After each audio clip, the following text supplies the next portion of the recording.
Hello students, class 10th mathematics में हमारा जो चैप्टर चल रहा है वो है त्रिकोणमिति का परिचय, इंट्रोडक्शन टू ट्रिग्नोमेट्री। और उसकी एक्सरसाइज हमने स्टार्ट करनी है 8.4। पर इस एक्सरसाइज को स्टार्ट करने से पहले हम ये ज़रूर जानना चाहेंगे कि इस एक्सरसाइज में जितने भी क्वेश्चंस हैं उनमें जो फॉर्मूले यूज़ होंगे वो कौन कौन से फॉर्मूले यूज़ होंगे। अगर आपने पिछली वीडियो देखी है तो उससे आपको पता लगेगा कि हमारे पास कुछ त्रिकोणमिति सर्व समीकाएं होती हैं जिनको ट्रिग्नोमेट्रिक आइडेंटिटीज भी बोलते हैं। वो ट्रिग्नोमेट्रिक आइडेंटिटीज क्या हैं, जरा मैं एक बार आपको यहाँ पर रिवाइज करा देता हूँ। पहली ट्रिग्नोमेट्रिक आइडेंटिटीज हमने पढ़ी थी sine square theta plus cos square theta equal to 1। इससे हमें दो फॉर्मूले बन गए थे हमारे लिए। एक बना था 1 minus cos square theta equal to sine square theta, और दूसरा बना था 1 minus sine square theta equal to cos square theta. ये दोनों फॉर्मूले इसी से बने थे, तो टोटल हमारे पास तीन फॉर्मूले हो गए। ठीक है, तो ये हमारे पास जो पहली ट्रिग्नोमेट्रिक आइडेंटिटी थी। दूसरी ट्रिग्नोमेट्रिक आइडेंटिटी हमारे पास थी वो थी 1 plus tan square theta equal to sec square theta. यहाँ से दो फॉर्मूले और बन जाते हैं, sec square theta minus tan square theta equal to 1 और sec square theta minus 1 equal to tan square theta. ये दोनों फॉर्मूले कैसे बने, एक बार तुम इसको यहाँ लेके जाओ तो ये वाला फॉर्मूला बनेगा, और दूसरी बार 1 को यहाँ लेके जाओ तो ये वाला फॉर्मूला आपका बन जाएगा। और तीसरी हमारे पास ट्रिग्नोमेट्रिक आइडेंटिटी थी 1 plus cot square theta equal to cosec square theta. अब एक बार अगर मैं कॉट स्क्वायर थीटा को यहाँ पर लेकर आता हूँ तो मुझे जो फॉर्मूला मिलता है वो होगा cosec square theta minus cot square theta equal to 1।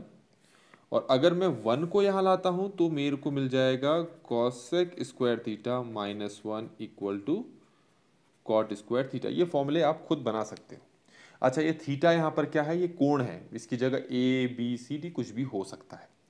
अच्छा, ये तो हमने कर लिया था पिछले वीडियो में। ये मैं आपको ये बता रहा हूँ कि ये जो एक्सरसाइज हमने स्टार्ट करनी है 8.4, तो इस 8.4 एक्सरसाइज में इन सभी फॉर्मूले का यूज है, इसीलिए इनको याद करना आपने ज़रूरी है, आपके लिए बहुत ज़रूरी है। अच्छा, इसके अलावा कुछ छोटे मोटे और भी फॉर्मूले हैं।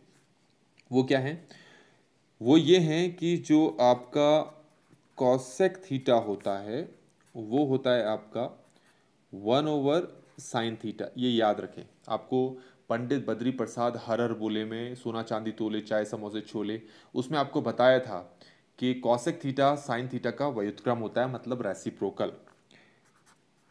इसी तरीके से सेक थीटा जो है वो कॉस थीटा का व्युत्क्रम होता है, तो सेक थीटा इक्वल हो गया 1/कॉस थीटा के। इसी तरह कॉट के लिए नहीं करते हैं, जो टेन थीटा होता है वो इक्वल होता है आपका sine theta over cos theta, और कॉट थीटा होता है टेन थीटा का व्युत्क्रम। तो टेन थीटा अगर sine theta over cos theta है तो कॉट थीटा होगा cos theta over sine theta. तो बच्चों ये वो फॉर्मूले हैं जो यहाँ पर यूज़ होंगे, तो ये आपको ध्यान में रखना है। और अगर आपको ये सारे सारे याद हो जाएंगे तो आपके लिए फिर क्वेश्चंस को सॉल्व करना आसान होगा। तो चलिए देखते हैं कि हमारा जो पहला क्वेश्चन है वो क्या है। तो बच्चों ये है पहला क्वेश्चन एक्सरसाइज 8.4 का। ये एक्सरसाइज 8.4 हमारा चल रहा है, उसका ये है पहला क्वेश्चन। त्रिकोणमिति अनुपातों साइन ए पहला त्रिकोणमिति अनुपात, दूसरा है सेक ए और टेन ए। ठीक है, इन तीनों को हमें कॉट ए के रूप में व्यक्त करना है। ठीक है, अब इसका मतलब क्या है, इसका मतलब समझाने के लिए पहले मैं क्या करता हूं, साइन ए को कॉट ए के रूप में व्यक्त करूंगा। ठीक है, कैसे करेंगे वो मैं अभी आपको समझाऊंगा, लेकिन कुछ चीज़ों का आपको समझना ज़रूरी है। पहले तो हमें ये जानना ज़रूरी है कि साइन ए का कॉट ए से रिलेशन बनेगा कैसे। ज़रा आप यहाँ देखो, आपको ये पता है, यहाँ पर मैंने कुछ लिख के दिया है कि कॉसेक थीटा इक्वल होता है 1/sin थीटा। आप ये भी कह सकते हैं कि साइन थीटा इक्वल होता है 1/कॉसेक थीटा के। ठीक है, दोनों ही जिसकी जहाँ ज़रूरत है वहाँ यूज़ करोगे। अगर सेक थीटा इक्वल होता है 1/कॉस थीटा के, तो आप बोलोगे कि कॉस थीटा इक्वल होगा 1/सेक थीटा के, है ना। ये साथ में इसी को यही चीज़ है, बस इसमें स्थान परिवर्तन है। और टेन थीटा इक्वल होता है 1/कॉट थीटा के, ये भी याद रखें यहाँ पर। अगर इन दोनों का स्थान परिवर्तन कर दे तो हम ये भी कह सकते हैं कि कॉट थीटा इक्वल होता है 1/tan थीटा के। तो ये सारे फॉर्मूले एक दूसरे से ही बने हुए हैं। ठीक है, यूज़ कैसे होना है वो ज़रा इस क्वेश्चन में हम देखेंगे। यह है त्रिकोणमितीय अनुपातों साइन ए, सेक ए और tan ए को कॉट ए के पद में व्यक्त करना है। तो पहले साइन ए को मैं कॉट ए के पद में कैसे व्यक्त करूंगा, ज़रा यहाँ देखो।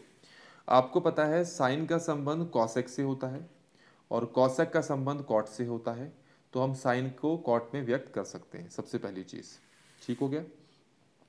सेक को अगर मुझे कॉट में बदलना है तो आपको पता है सेक का संबंध tan से होता है और यहाँ पर tan का संबंध कॉट से है, तो हम सेक को कॉट में बदल सकते हैं। tan को कॉट में व्यक्त करना है तो ये रहा tan को कॉट में, तो आपको डायरेक्टली ये लिख देना है। तो आपको पता चल गया होगा कि हमें इसमें करना क्या है। तो हम बारी बारी से करते हैं, जैसे मैंने अभी आपको बोला मैं वैसे ही अब आपको समझाता हूँ। सबसे पहले हमें साइन ए को कॉट ए के रूप में व्यक्त करना है। तो फॉर्मूले क्या लगेंगे ज़रा वो मैं आपको समझा देता हूँ।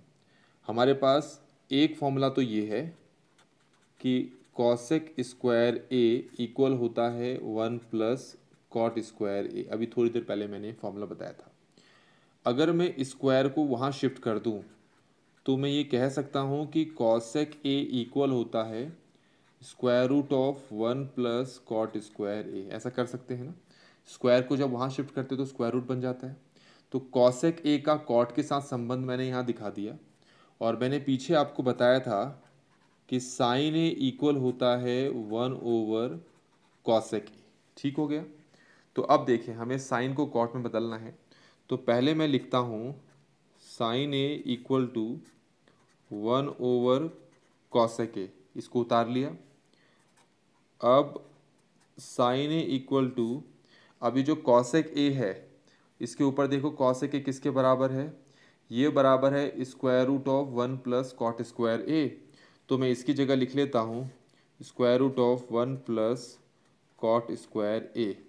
तो बच्चों ये हमारे पास जो पहला पार्ट है, पहले क्वेश्चन का जो पहला हिस्सा है वो मैंने यहाँ पर आपको समझा दिया। अगर आपको ये चीज़ समझ में नहीं आई होगी तो अब आप दूसरा चीज़ देखें, दूसरी बार में क्या कहा है।